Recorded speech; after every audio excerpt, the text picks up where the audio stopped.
So let's do some examples. All we really care about right now, the whole purpose of this video is just to show you what basic shapes are, help you become familiar. So if your teacher starts talking about, we're going to do something to this expression, or we have an equation that looks like this, hopefully you can recognize some of these properties and say, oh, I know if I were to graph that, it would look like a line or a parabola or a square root function.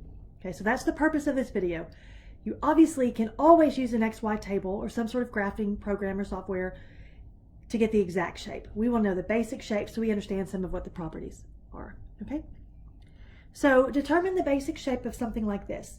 Y equals 3x squared plus 18x minus 13.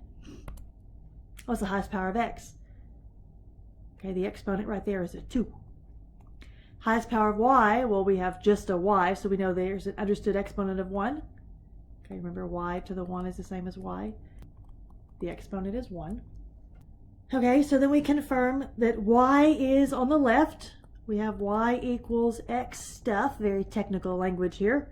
All the y's are over here, all the x's are over here. And we look at the highest power, so we're really focusing on this term right here, 3x squared. And what is the coefficient of that? Well, it's 3, and it's a positive 3, so we have a positive. Okay, so we see we're going to have a parabola. And because the coefficient is positive, it's going to open up. Okay, so the basic shape looks something like this. Let's do another one. What if we have y equals 3x plus 3? The highest power of x is 1. There's an understood little 1 right there to be the exponent. Same thing for the highest power of y. So think back, which of the basic shapes did we talk about a few minutes ago where x and y were both to the first power? A line, right? We have a line, okay? And notice we have y all by itself and we have all the x stuff on the other side. So once you have that, let me check the coefficient of x. The coefficient of x is 3, but it's a positive 3. So it's a positive, okay? So we're going to have a line with a positive slope. Looks something like this. Now, obviously, you know, these are different lines, the slopes are different. You can figure out which one you have. I'm just looking at basic shape here. We know the slope would be 3 over 1, rise over run. Maybe it's more like that one. But again, all we're doing here is basic shapes. Let's try some more. Determine the basic shape of y equals the square root of 2x plus 1. We have a square root here. There is a radicand. So the highest power of x, we're going to look under that root in the radicand. So 1 right there is 1. The exponent is 1. The highest power of y is a 1. The exponent here is 1. Okay, so sign in front of the radicand is a plus. We know this is the basic shape. Okay, let's do some more. Determine the basic shape of y equals negative 4x squared plus 9. So what's the highest power of x? Well, the exponent right here is a 2. And the highest power of y is a 1. Okay, so if we're looking at highest power of x is a 2 and the highest power of y is a 1, no fractional powers, we have a parabola. It's quadratic.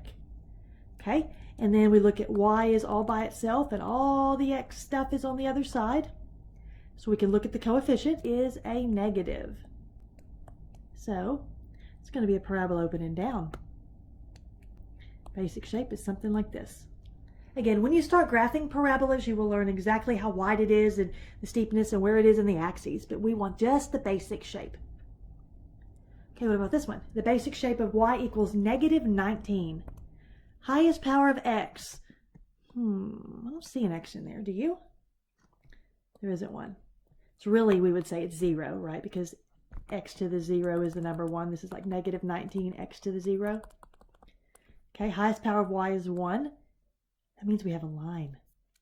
Okay, and not just any line. It says the sign of the coefficient of x. Well, we don't even have any x's. If there's no x's at all, we have a horizontal line. The basic shape is a line with slope 0. It is horizontal. Looks like that. Okay, let's do some more. The basic shape of y equals negative square root of 4x minus 5. Again, we have a radicand. And the index is not given. There's an understood little 2 here. This is a square root. So what's the highest power of x in that radicand? 1. Highest power of y, 1. So again, we're checking exponents here and here. And you look, the sign of the radicand, there's a negative, so we're going to use a negative.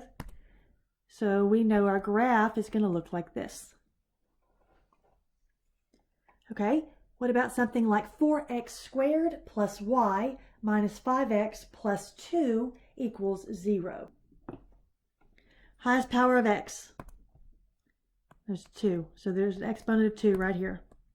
Highest power of y, right here. So it looks like highest power of y is 1.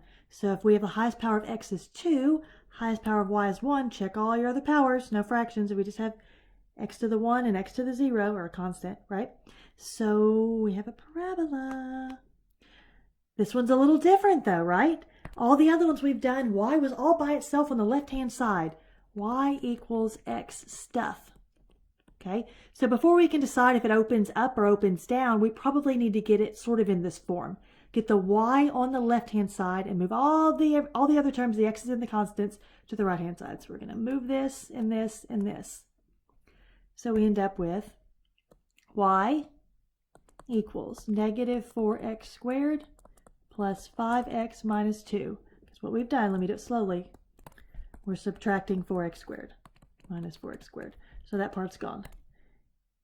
Then we're going to add 5x. Add 5x. So that one's gone. Then we're going to subtract 2, subtract 2. So do you see I get this? Okay, so looking at that, let's look at the sign, SIGN, of the coefficient of x squared. So we have a negative 4x squared. So the sign is negative. This is a parabola. It's going to be opening down. Something like this. So be real careful. The reason I brought this one up is a lot of students look here and say, oh, we have a positive 4x squared, so it opens up. Well, yeah, you have to be careful though, because x and y are on the same side. Okay, let's do some more. What if we have something like y equals 3x cubed minus 2x squared plus x? Highest power of x is 3 this time. The exponent there is a 3. Highest power of y, there's a 1 right there. 1. Okay, notice y is on the left. All of the other stuff with x's is on the right. Okay, so let's check the coefficient. Coefficient is a positive 3. There's a little plus right here, right? So we're going to have a positive. Our basic shape is something like this. Okay, let's try another one. What if we have y equals 3x minus 12x squared plus 50? So the highest power of x, you may be tempted to say it's 1. Because we're kind of trained to look in the front, aren't we? It's not. Keep looking. Highest power of x is 2. The exponent there is a 2. Highest power of y, we have an exponent of 1 right there. So this is a parabola. It may not be in the form we like with the highest power in the front, but it is a parabola. Okay? The y is on the left, and all of the other pieces with x's and constants are on the right-hand side. So I don't have to rewrite it if I don't want to. I just have to check the sign of the coefficient of x squared. And when I do that, I see it's a negative. So this is actually going to be a parabola. It's going to open down. Basic shape is something like this. If you wanted to rewrite this and reorder the terms, so the highest power of x was first, negative 12x squared. The exponent 2 comes first, then the exponent of 1, and then the piece without an exponent, or 50x to the 0, you could. But it's okay if the y is all by itself. We can, the x squared doesn't have to be the first term. Be very, very, very careful. I'm showing you this now so you don't make these mistakes later.